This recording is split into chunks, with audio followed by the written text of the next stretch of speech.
Good? Good. Good, thank you. Good morning, everybody. The May 17, 2011 special joint meeting of the City Council and Redevelopment Agency is called to order. This meeting has been properly noticed and posted in compliance with the open meeting law. These proceedings are being presented live on KCLV Cable Channel 2 and are closed captioned for our hearing impaired viewers. This special council meeting, as well as all other KCLV programming, can be viewed on the internet at www.lasvegasnevada.gov. The proceedings will be rebroadcast Thursday at 1 p.m., on Friday at 6 p.m., Saturday at 5 a.m., Sunday at 3 p.m., and Monday at 6 a.m.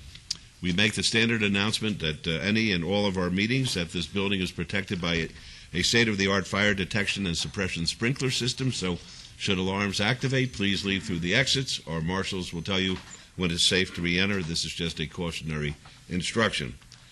Before we move on to our agenda, would everyone please rise for the pledge? I pledge allegiance to the flag of the United States of America and to the republic for which it stands, one nation, under God, indivisible, with liberty and justice for all. Thank you. We'll call items 4 and 5. Item 4 is a public hearing and possible action regarding fiscal year 2012 City of Las Vegas tentative budget and fiscal year 2012 City of Las Vegas final budget, including the 5-year capital improvement plan. And number 5 is a public hearing and possible action regarding fiscal year 2012 City of Las Vegas Redevelopment Agency tentative budget and fiscal year 2012 City of Las Vegas Redevelopment Agency final budget. These are public hearing items, which I now declare open, and I'm going to turn to Ms. Fretwell to begin the presentation. Ms. Fretwell. Thank you, Mayor and members of the council. Betsy Fretwell, City Manager. It's a pleasure to be here before you today. We have been working over the last several months to put together the budget for fiscal year 2012, which begins July 1. And this is the final budget hearing, if you will, to approve that plan going forward. And so what we anticipate is getting your feedback today. Any changes or alterations that you have, we would incorporate into the final submission. This also gives the general public an opportunity to express their feelings about our budget, and so we have that opportunity available for them today. With me is Candace Falder. She's the Finance Director for the City of Las Vegas. She and her team have done the lion's share of the work to get this budget together, and it is one that I am proud to present to you today. As you know, over the last 3 years, we've had a really difficult financial time. We're not totally done in bringing this budget back into balance, but we look pretty good. And I know Candy is going to go through some slides that kind of explain why, but let me tell you how I look at it as your city manager. We made some very difficult decisions in the last 2 rounds of budgets. And on top of that, we have done as much cost containment as we can as we've lived within the budgets that you've approved. We've done our level best to keep our service levels high and reliable and sufficient within a very tightly constrained budget. We could not have done that without the flexibility and adaptability and vision of each and every one of you and your leadership in this community. Also to our management team down here to my left, who has been creative and innovative and really have been going above and beyond the call of duty to continue to enhance and improve our services. Candy and her team have done a fantastic job of putting together a very fine-tuned budget for you for your consideration this morning. And quite frankly, the people that are sitting over here, all of these managers and leaders of your departments in the City of Las Vegas have worked tirelessly with the Finance Department to put together what I would describe as a razor-thin budget for this year. On the positive side of things, we're anticipating finishing this fiscal year 11, in the black, which is good, and that's because our employees worked with us in contributing major concessions in pay and benefits through the course of this year that helped us cut costs beyond the budget that you adopted last year. And as a direct result of that, we're going to finish with a little more in the ending fund balance than we anticipated, and Candy will go into those details. Even as late as our last report, at the tentative budget workshop, we anticipate about another $2 million in savings that at that point we hadn't identified. So we're still saving, and that's exactly what we've got to do. The budget that we'll be presenting to you today represents a 1% deficit budget. It's a $455 million general fund budget. As you may recall, some of you who were on this board in the approval of past budgets, we've had budgets as high as $550 million in the general fund in the past. So you can see that there have been substantial reductions in what we've been spending to provide services to our community. And generally, Mayor and Council, I think we've done a really good job in getting to this place, which allows us another year to strategically utilize our reserves, to continue to create efficiencies in our systems and processes. We're not bringing any revenue enhancements to you today, no new fees, no new taxes in this budget. We will be further cutting what we actually spent year to date going into next year's budget by another $5 million. So we're continuing to whittle away at that long-term structural deficit that we anticipate is about a 3 to 5% deficit. I'm really proud of what we've been able to accomplish. It has been a hard 2 years.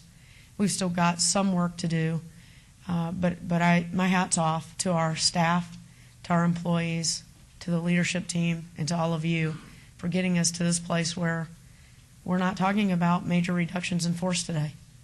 And I think that's what teamwork does for you. And we were able to pull that off this year, and we'll continue to work together as a team and in a teamwork-oriented fashion, and hopefully be more creative and innovative to continue to constrain how we spend the tax dollars we're entrusted to use, and continue to deliver a high quality of service to our constituents. So with that, I'll turn it over to Candy and have her go through the details of the budget with you, and be happy to answer any questions through the presentation or at the conclusion of the presentation, Mayor. Thank you very much. Ms. Falder. Thank you. Good morning. Betsy's given you the major highlights of the budget. Now I'm going to give you a little visual presentation, too, with a little more detail. The first slide shows the highlights of how we got to this final budget for fiscal year 12. Reductions taken since fiscal year 2008, we've cut $115 million from our budget if we use fiscal year 8 as the baseline. This slide shows the breakdown by function: public safety, general government, cultural. We've cut up to 49% out of public works function, 41% in economic assistance, general government 43%. This was to give you a flavor of how hard our staff and our employees have worked to cut this $115 million. The budget stabilization progress has been difficult for the last few years, but we have reduced our deficit, our projected 5-year deficit, by 80%. By doing that, we cut 8% in fiscal year 9 and 10. In fiscal year 11, when we brought a budget to you, that was another 9% reduction from that baseline. And so far this year in savings, in the year we're executing right now, we have additional 3%. That's represented by the 270 layoffs that we've had, and we've cut 615 positions from our budget over those 3 years. We have a very strict vacancy management program. The senior management staff reviews all vacancies. As something becomes vacant in the general fund, we sweep it to a pool and we manage it as such so that the senior management can prioritize across the city where the critical needs are to fill positions. As Betsy said, we'll be closing this fiscal year in the black. The budget we brought you for 11 showed a deficit, but the department heads and their staff members know the situation we're in for the 5 years, and they've been very diligent in holding the line on costs wherever they could. Currently, There's a 1% general fund deficit that we'll be filing with this budget. Some of the assumptions we used to build the fiscal year 12 budget: no COLAs, no resets of the fiscal year 11 concessions that we received from our bargaining groups, a base adjustment for employees' share of the PERS. With the PERS increases that we'll experience this June, each employee will pay their 50% of the increase. There's a $3 million reduction in executive and appointed positions that we've accomplished in the last 6 months.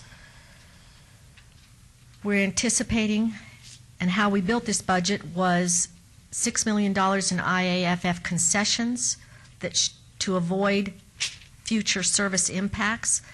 That is paired with the second bullet here, that we had no resets of the concessions that we received in 11, so we're assuming the same for all bargaining groups for fiscal year 12.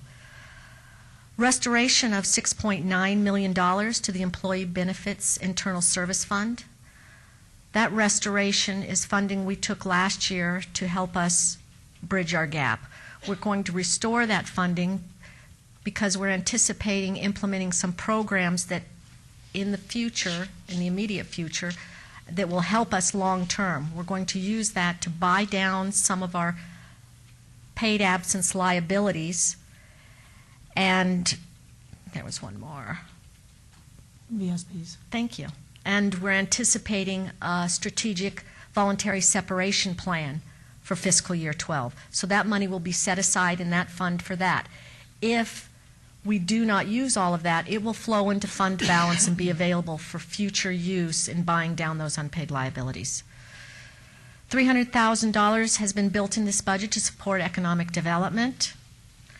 And this budget addresses the compression, market studies, comp class, and reorganizations that human resources and the department heads have been working on for the past year. For non-labor, we've held all the departments flat. We held them flat to their FY11 budget that you authorized. As many of you have seen during briefings, we have been underrunning that non-labor budget. We've been saving, but we chose to leave them flat because many of the things they cut themselves back on this year to generate that savings, they were one time, and a lot of those we're going to have to now bite the bullet and spend that money. In the general fund, these two columns, the first one is fiscal year 11. It's what we're actually projecting that we'll end the year with. The column on the right is fiscal year 12 that we would be presenting for a final budget for the City of Las Vegas. As you can see, for fiscal year 11, we're anticipating $1.9 million excess that will flow into the fund balance. And we've highlighted in the right-hand column the deficit for 12 that we anticipate to file will be $4.1 million. Overlapping property tax rates. This pie chart illustrates the composition of the property tax that our constituents pay. The City of Las Vegas is the upper right-hand part of the pie. It's 24% of the overall rate. 24% of the $3.27 that our taxpayers place on their property tax is what the city can influence. That's the only thing. The rest of it, as you see, the state gets 27 cents. The lion's share at 39% goes to the school district, the county at 17% of that property tax rate. General fund revenues, we're going to budget at $451 million for revenues. That's $11.2 million than we budgeted for revenues for fiscal year 11. C-Tax, we project is going to increase by 2.4% or $5 million. Property tax will decrease by 10% or $10.3 million.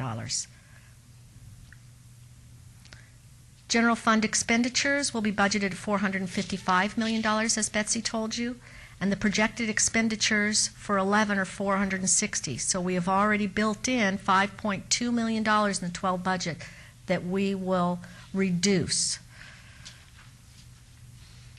As you can see by the pie chart, public safety represents 68% of what we plan to expend in fiscal year 12.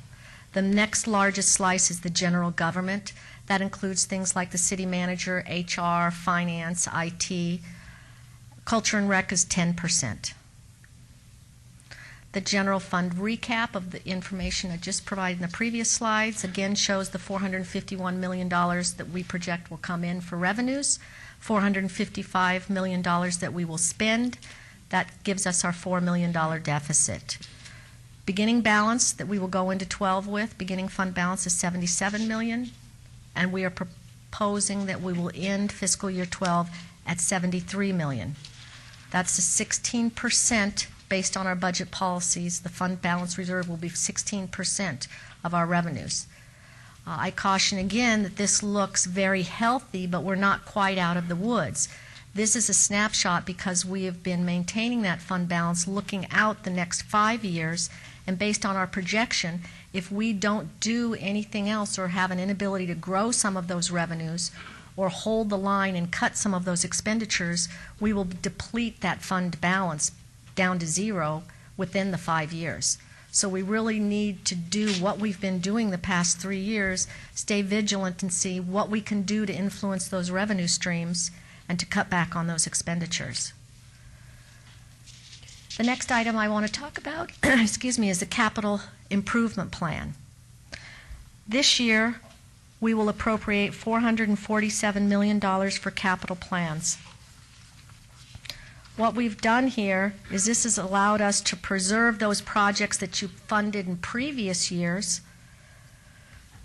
They carry forward. Any additional funding that we have, thank you, any additional funding we have will be with planned bond proceeds, contingencies, tax credits, and budget savings from projects that were completed. We're going to use that to focus on facility rehabilitation for next year, such as our streets, our sidewalks, our medians, pools, and other city infrastructure. The Redevelopment Agency. The Redevelopment Agency, this slide represents the composite of 3 separate funds within the Redevelopment Agency. They have a general fund that maintains their operations, special revenue fund that they have their projects out of, and a debt service fund. I've combined them together on this slide to show you that they will have $19 million in revenue in 12. Operations will cost $4.6 million. The debt service will be $13.6, and program expenditures will be $3.2 million. That gives them a deficit for 12 of $2.4 million and an ending fund balance of $17.1. Again, with just that information, it appears like a healthy fund balance. However, that fund balance has 2 components, a reserved component that is $15.7 million, and their reserve is land held for resale at $5 million, and we've got another $10.7 million that's bond reserve. And of that bond reserve, $8.5 million is for the performing arts project currently underway. That would leave them only $1.4 million as unreserved in their fiscal year 12 budget. With that, I'm available if you have any guidance for filing of the final or any questions on what we've presented this morning. Very good. Are there any questions of either Ms. Falder or... Yes, Mayor. Yes. Do you want to answer questions, Ms. Well, Sure. Okay, fine. Yeah, we're both here ready to answer very questions. Good. Very good. Or comments, of course, Mayor Pro Tem. Betsy? You prefaced everything when you started by your staff, what they've done, how hard they worked and stuff. And I just wanted to take a few seconds and thank those unions, those employees who belong to these bargaining units that have worked so hard to get to where we're at today with us. And our negotiating team needs to be thanked a lot. But I think without these concessions that they've made, not this past year or the year before, but all 3 years together, has really helped us be where we're at today. And Candy, you've done a great job presenting this budget to us today. To me, it's self-explanatory. I think you guys have done a great job leading us. And Mayor, I look at this, and we have been briefed 3 or 4 times on this budget. So I've asked the question I needed to ask in my briefings. I just want to thank everybody for what they've done and making this so understanding for all of us up here. And I just applaud you all. All right, thank you. Sir. Anybody else like to be heard at this time? Yes, Mayor. Yes, Councilor Barlow. Yes, thank you. Betsy and Candy, thank you for the presentation today. And Councilman Mayor Pro Tem Reese is correct. We had an opportunity to really scrub this budget almost to death, if you will, down to the bone marrow. I do have a question as it relates to the survey in which the city of Las Vegas went out and conducted, and residents spoke in relation to what they would like to see preserved, and also what services were most important to them. And so for that, Betsy, if you will, please explain where in this budget do the residents' comments reflect in our fiscal year budget being proposed here today? I can answer that in a general level, Councilman. The survey results really indicated that there were several service areas where they felt that we were providing a healthy level of service and investing at about the right level. Some of those higher level areas included fire emergency services and sewer reliability services.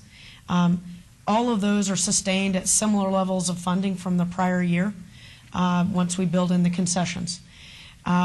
We also were given the indication that there are areas where they would prefer for us to see a little more investment.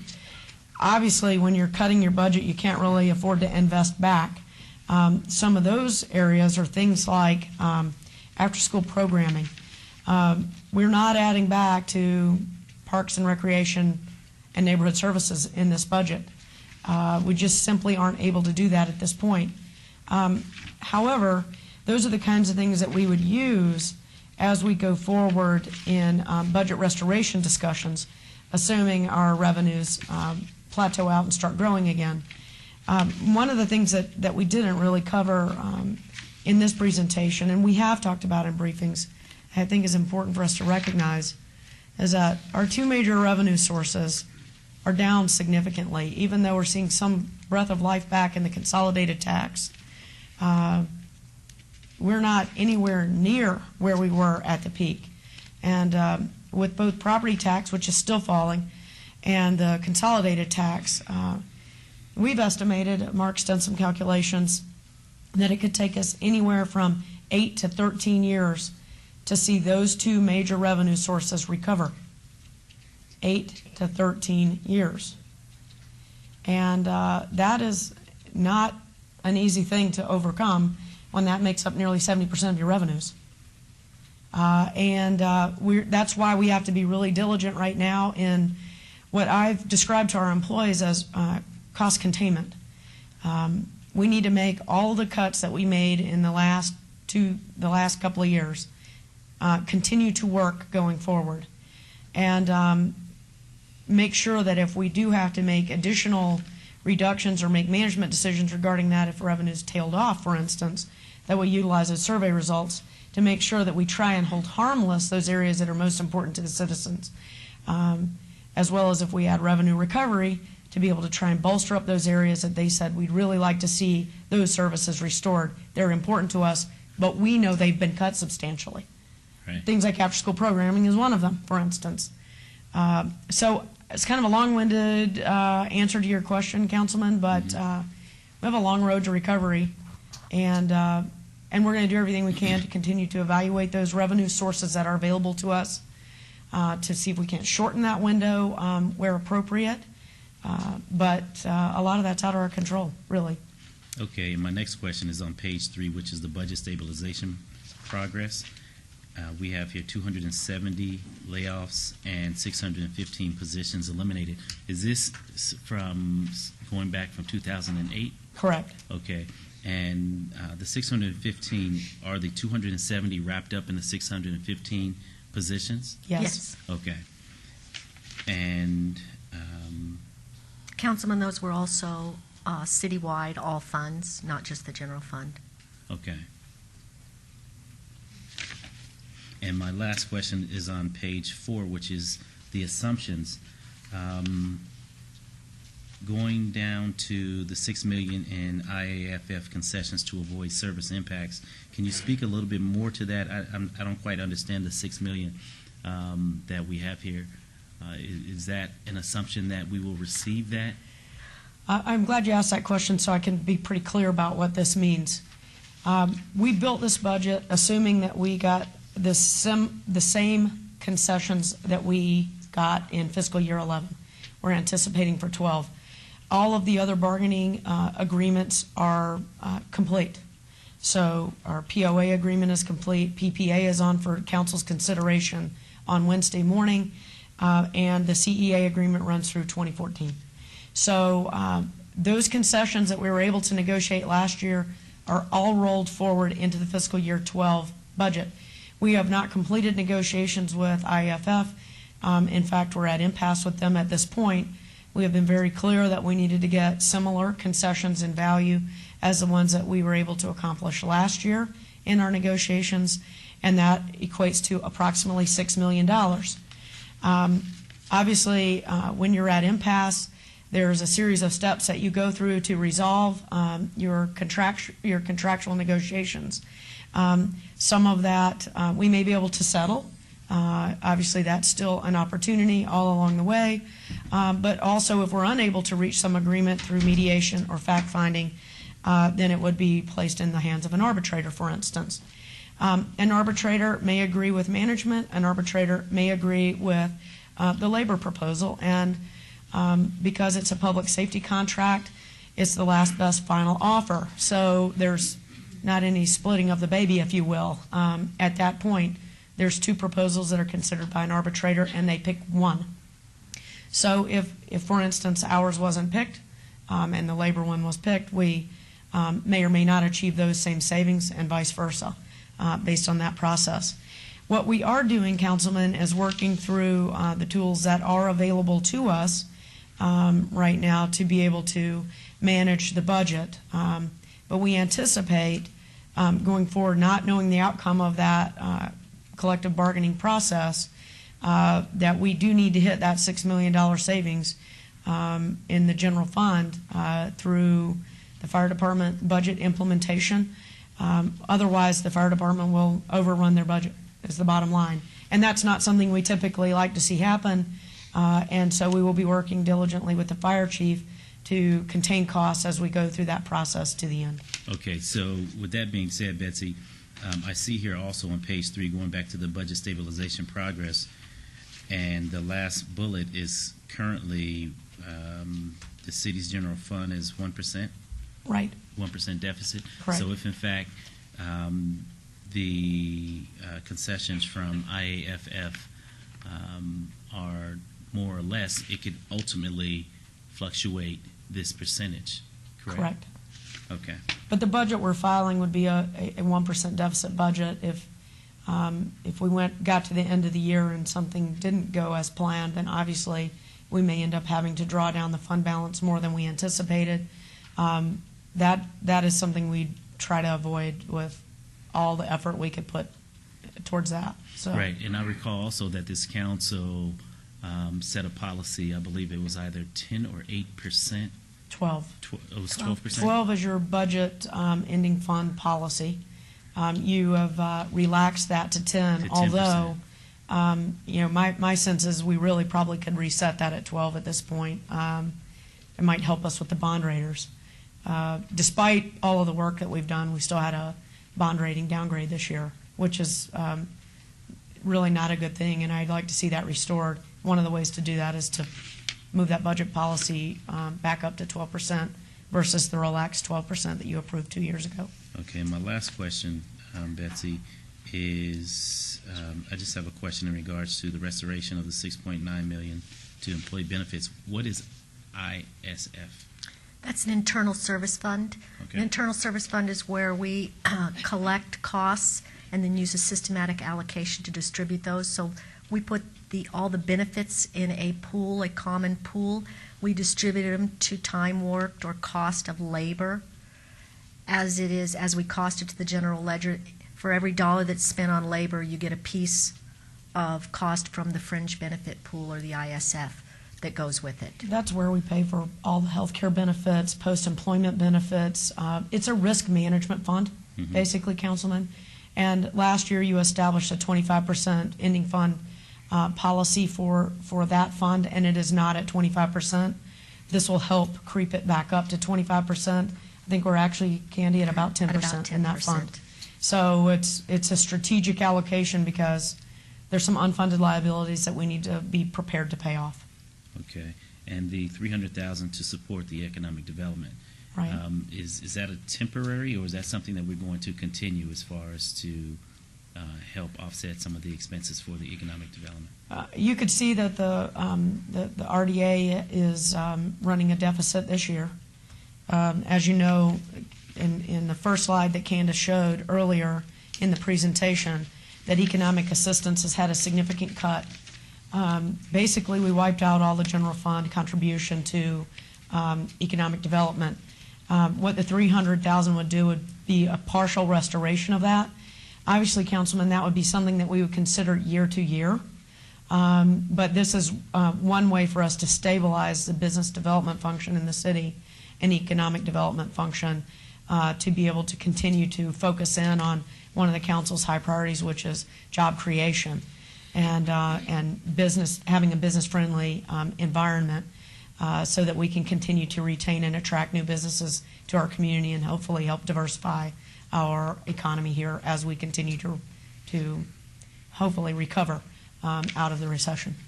Right. And just one final thought, and I'm done with my comments for the time being. Just as this council has set a policy for our general fund to be at the 12%, what is it, fund balance? Fund balance. Fund balance. I would like to actually recommend and suggest that we do the same for the redevelopment agency as well, because currently there is no policy set as far as what the threshold should be as it relates to the fund balance for Office of Business Development. And so if there's something that you can assist us with, I would greatly appreciate that so that we can run on two parallel tracks knowing where the thresholds between the two are, because currently there's no threshold and we can actually spend it all the way down, or we can, basically have it very healthy at the same time. And so I believe that there needs to be a balance, just as we establish a balance for the general fund for the city of Las Vegas.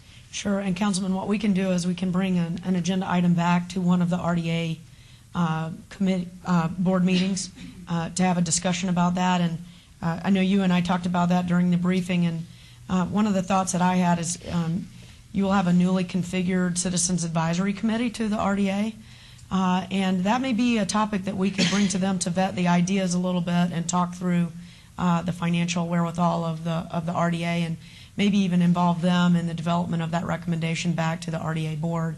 So what I'd like to do is put a separate item on, bring that back to you, and then that would be something that we would implement in the future budgets.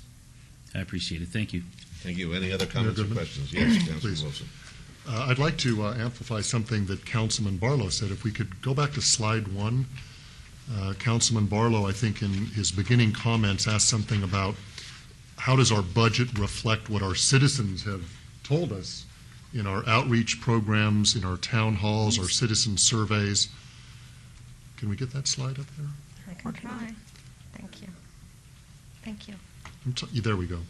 And what this slide very graphically shows is that in our public safety category, that category of services was cut the least, a little less than 10%. And I think that reflects what our citizens have told us. They told us a lot of things, but one of the things they certainly told us was the emphasis on public safety. They want to feel secure in their homes. When they call for a police officer or a medical emergency person, they want good response times. They want the best service possible. And I think that this reflects us listening to our constituents by not cutting more into the public safety category. I have a couple of questions, and what I'm working off of, Candace, is the tentative budget book. Yes. Okay, and I'd like to go to page 10. And Mr. Carmody might be the best person for this as well. what I'm looking at on page 10 is under revenue, court fees. And I'll wait for you to get your book. Yes, sir. Under court fees for year ending June 30th of 2010, we had just under $3 million, and the current estimate for 2011, another 2.2 on top of that. Is there a reason why that spiked up? I can make a stab at it. I know that the judges last year adjusted some of the fees, correct, Mr. Carmody? And that's probably been a big contributor. And as you know, we've also been working on our warrant collection service pretty heavily. And so I would imagine those are the two major contributors. Jim, do you have any further information you'd like to add for the record?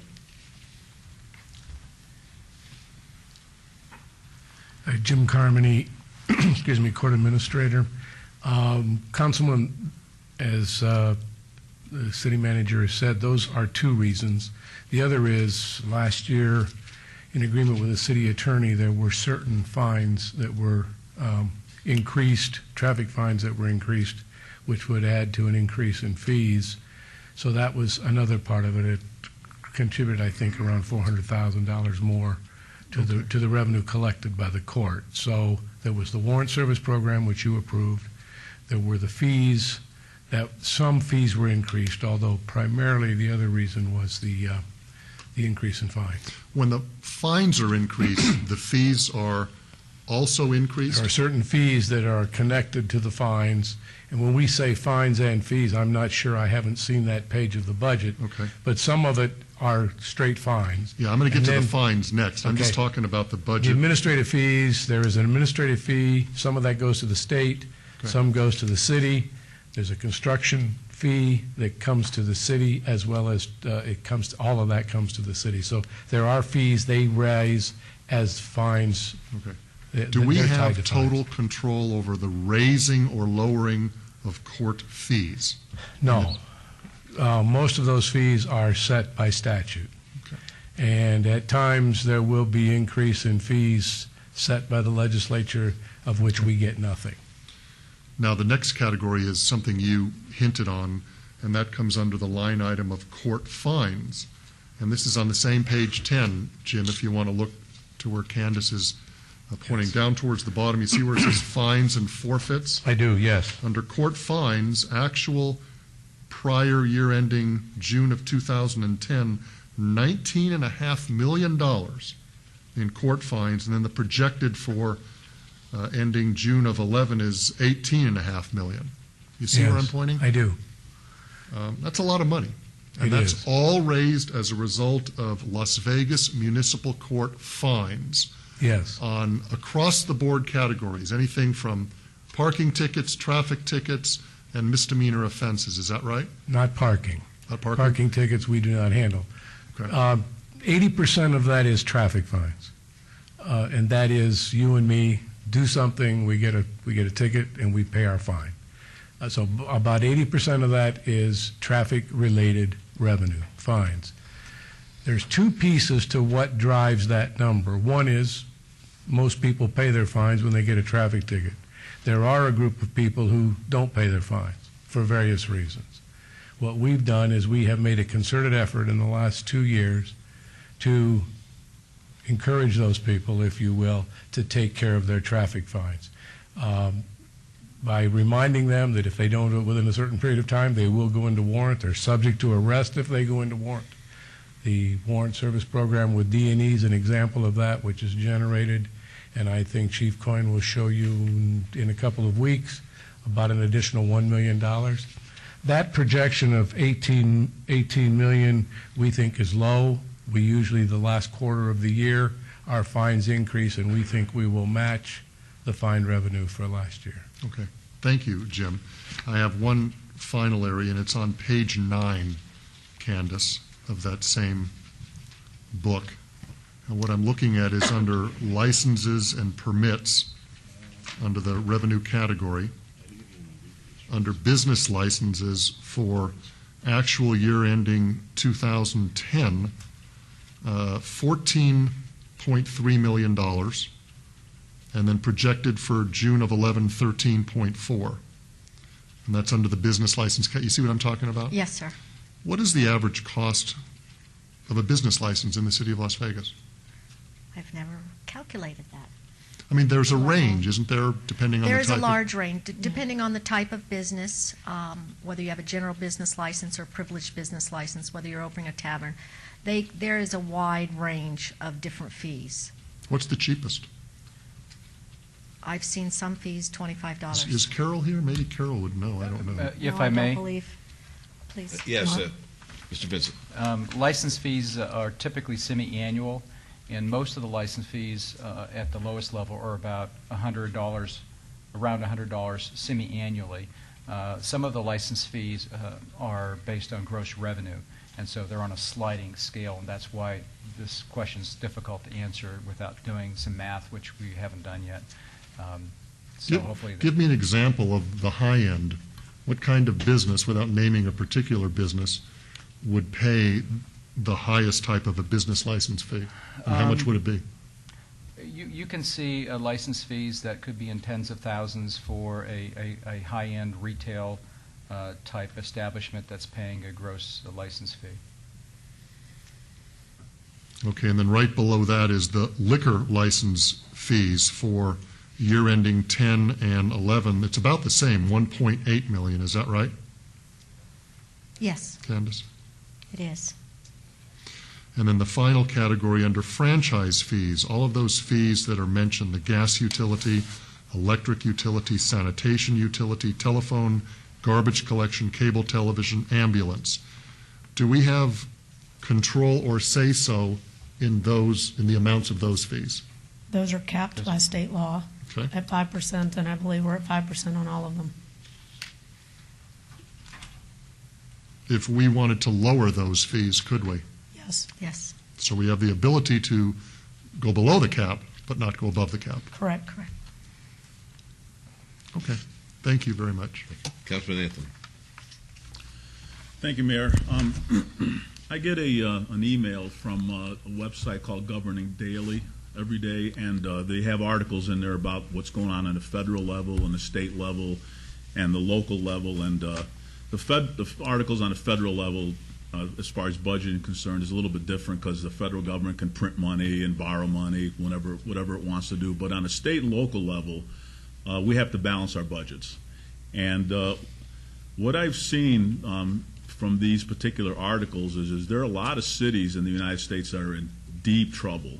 I mean, they are making drastic cuts. They're laying off hundreds of firefighters. They're laying off hundreds of police officers. They're making cuts on a daily basis. They're not thinking so much in the future, but they're making cuts on that particular day. And there's actually an article in there today about the federal government, but I think it fits state and local governments, and it says, the title of the article is, there's a lot more shouting than there is sobering thinking when it comes to budgets. And when I look at that article and compare it to the budget that we're looking at today, it's a complete flip. I think there's a lot more sobering thinking than there is shouting when it comes to putting this budget together. And I remember a couple of years ago when I first came on, and there was talk about a $50 million deficit and $250 million, and how are we going to handle this? But I also remember we were making decisions that day that reflected today. We weren't just making decisions that reflected that day. We were making decisions that dealt with the future. And I think we're in a good place today, and I think we did it through sobering thinking, whether it comes to the city council, the city manager, the directors, the employees, the unions. We're in a good place today because we did that. We didn't shout at each other. We actually sat down and reflected on the budget and made sure we came up with a balanced budget that provided services to the community, like Councilman Wolfson said, focused on public safety because that's what the community wanted us to focus on. So I just want to commend you, Betsy, and the City Council and everybody for being at a good place as far as this budget's concerned. Next year, we're going to do some more sobering thinking to come up with the next budget. So thank you. Thank you. Anybody else? Councilwoman.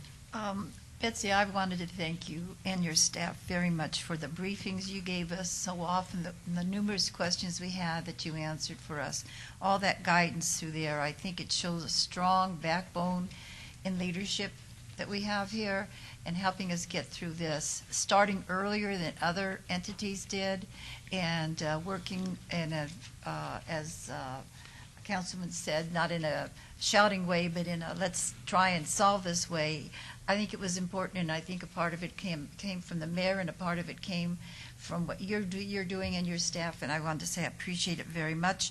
I also appreciated very much the fact that you did so much community outreach. I know sometimes it was disappointing if we didn't have a lot of people, but we gave everybody the opportunity. The town halls, the surveys, all that information helps a lot, and it shows the people that they are listened to. Because sometimes they give up, they think they're not listened to, and why try? Well, if you did try, and if you did come to those meetings, you were reflected in the fact that we had put such an emphasis on not cutting much public safety, where they wanted to keep it the most. That was consistent across all of the reviews that we made, all of the information gathering, and you showed that consistency of the public's feelings in the budget. I think that's important. I think it's important that our citizens note that we are trying very hard to listen and reacting in whatever ability we have to meet the needs they request. I also think it's important to note that you're not talking about any new capital projects. We're only going for the renovations. We have some areas that need the renovations. You just don't last 5-10 years without needing that, and we're moving into that, but we're not starting anything that's going to take a lot of capital outlay for newness. And I just wanted to say again, thank you. And, you know, I've been on many different boards and councils, and I thought we did a good job in working together and not having the shouting and having the sharing of information. And I think that was good that that was pointed out. Thank you. Very good. My comments are basically a combination, I guess, of what I've heard from my colleagues up here. We thank, of course, your leadership, Ms. Fretwell, in taking us to where we are today, and the staff. We thank our employees for coming to the table as they did in making the concessions. But the bottom line really is it took a certain resolve of the council. During our meetings after the morning session and before the afternoon session, when we got together in personnel session, and I thought this council showed a lot of guts. Maybe I'm more given to hyperbole than Councilman Anthony, who references the article. I think I'm saying the same thing, but we could have backed off. We knew what was best for the city, and we took a tough position, and we maintained that position. And if anybody thinks that we're not going to have to do it again, they're wrong. We have to do what we believe as elected officials protects our constituency, and that means sometimes making tough decisions and affecting people's lives. We could have had a whole different city, in my opinion, had our demand or request been acceded to initially with the 8% reduction, rollback, if you will, of benefits and or salary, plus going flat as far as the COLA and the steps and the longevity. Had that been the case, we wouldn't have 615 employees out of jobs. But apparently nobody believed that we were facing dire economic conditions, and we had to do what we felt was right. And there was a lot of casualty as a result of that, and none of us were happy. But at the same time, we knew we had no choice. And when we go to the table again, I hope that everybody understands that it's not getting better. Basically, we're hopefully in a holding pattern, that we're not going to go lower than we are, but the predictions are we're not going to be back to where we were for another 8 to 13 years. That's a horrific vision, if you will, for somebody who's in elected office to be facing. And that means tough decisions are going to have to be made every single year along these lines. And unless we work together, unless we recognize that it doesn't get better by itself and property values continue to fall, the same kind of hard work and guts are going to have to be shown by each and every one of you. I won't be here to share it with you, but I'll tell you this. I was proud to be the mayor of a council like this who stood by their resolve and who did what they believed was the right thing, notwithstanding an awful lot of criticism, a lot of lobbying, a lot of nudging, and a lot of cajoling. And the bottom line is, as Councilman Anthony points out, we're in a pretty good position under all the circumstances today, and we wouldn't be but for the resolve of each and every one of you. So I thank you for that. It's time for public comment, if anybody would like to be heard on either of these items.